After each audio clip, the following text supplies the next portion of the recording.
Iran America మధ్య యుద్ధం ముగిసింది, ఇరాన్తో ఇక యుద్ధం ఉండబోదు అని వైట్ హౌస్, అమెరికా రక్షణ మంత్రి పీట్ హెగ్సేత్తో పాటు వైట్ హౌస్ కూడా ఇప్పుడు కాంగ్రెస్ సభకి చెప్పడం జరిగింది. ఎందుకు అంటే మళ్ళీ ఇప్పుడు కాంగ్రెస్ సభ నుంచి వీళ్ళు అనుమతి పొందాల్సి ఉంటుంది. యుద్ధం చేయాలి అంటే అనుమతి పొందాలి. అనుమతి పొందాలి అంటే కాంగ్రెస్కి అనేక నివేదికలు ఇవ్వాలి. దాంతోపాటు దాన్ని ఒప్పించాలి.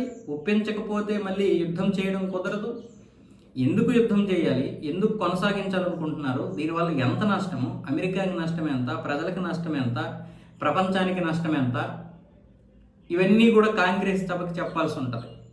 అనుమతి పొందడం అనేది తలకాయ నొప్పి. అంటే అమెరికా సెనేట్లో కాంగ్రెస్ సభ యొక్క అనుమతి పొందడం అనేది తలకాయ నొప్పి. కాబట్టి ఇప్పుడు ఏం చెప్తున్నారు, 1973 చట్టం ప్రకారం ఇరాన్ మీద 60 రోజులకి మించి సైనిక చర్య జరగలేదు కాబట్టి కాంగ్రెస్ సభ నుంచి ఎటువంటి అనుమతులు అవసరం లేదని ఇప్పుడు వైట్ హౌస్ చెబుతోంది.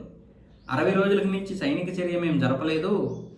ఏదైతే ఏప్రిల్లో ఒక కాల్పుల విరమణ జరిగిందో అదే యుద్ధం ముగిసినట్లు, అప్పుడే యుద్ధం ముగిసిపోయింది. కాబట్టి అంటే 1973లో అలా చేసుకున్నారు చట్టాన్ని.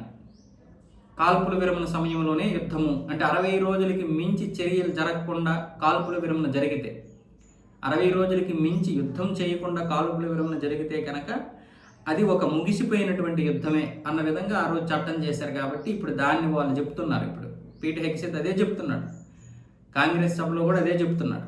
మేము 60 రోజులకి మించి చేయలేదు, పైగా 1973 చట్టం ఇదే చెప్తోంది. కాబట్టి ఆ రోజు ఏదైతే ఏప్రిల్లో ఒక కాల్పుల విరమణ జరిగిందో అప్పుడే యుద్ధం ముగిసిపోయింది. కాబట్టి మాకు కాంగ్రెస్ యొక్క అనుమతి అవసరం లేదు అని చెప్తున్నారు.